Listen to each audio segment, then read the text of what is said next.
Message था वो तो पॉजिटिव गया।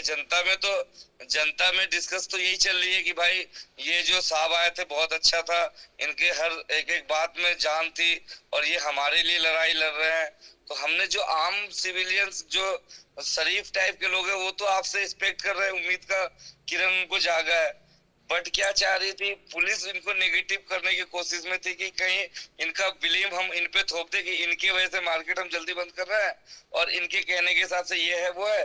और कई ऐसे मेरे जानकार है जिनका कुछ सामान उठा के ले गए, किसी का जूता, किसी का कंबल, किसी का कुछ, जो दुकान लगाते हैं। तो मैं गया था चौकी में, तो इनके बीट इंचार्ज से मैंने बात की।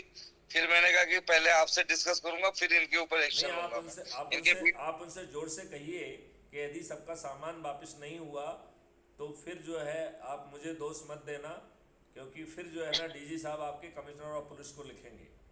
और उनको बता वो कह दीजिए रहे कि हैं कि मुझे बिल ला के दो। उनको ये भी बता दीजिए कि आपके जो कमिश्नर ऑफ पुलिस हैं वो मैं उनका डीआईजी रहा हूँ। मैं डीआईजी आईटीबीपी था और वो कमांडेंट थे आईटीबीपी में। तो हम आपके कमिश्नर साहब को बहुत गहराई से जानते हैं।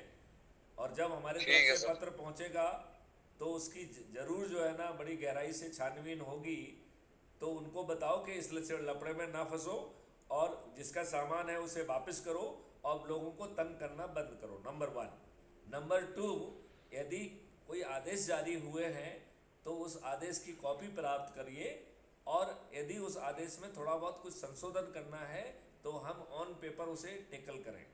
जब तक वो आदेश नहीं ठीक। बदलता है, एक अच्छे नागरिक होने के नाते हम समय पे दुकानें बंद करें, नंबर वन।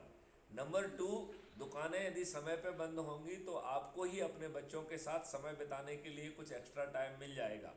तो ये आपके लिए ब्लेसिंग इन डिस्गाइज होगी। नहीं तो आदमी को लगता है कि 5 पैसे मिल जाएंगे, इस लालच में वो देर रात तक खड़ा रहता है। तो देखो, यदि आप 10 बजे का नियम है और 10 बजे यदि आप बंद कर देते हैं तो जिसको आपसे सामान खरीदना है वो 10 बजे के पहले आ जाएगा। अभी उसको लगता है कि मार्केट आप स्टेशन। यदि अभी अभी उसको लगता है कि आप 11 बजे भी खड़े हुए हैं तो वो आराम से खाना वाना खा के आ रहा है। तो एक बार यदि चीज़ें व्यवस्था के अनुरूप चलेंगी तो वो आपके लाभ के लिए भी होंगी। लेकिन यदि आपको ऐसा लगता है कि उसमें कुछ परिवर्तन कराना है तो कॉम्पिटेंट अथॉरिटी को अप्रोच करके वो परिवर्तन कराया जाए।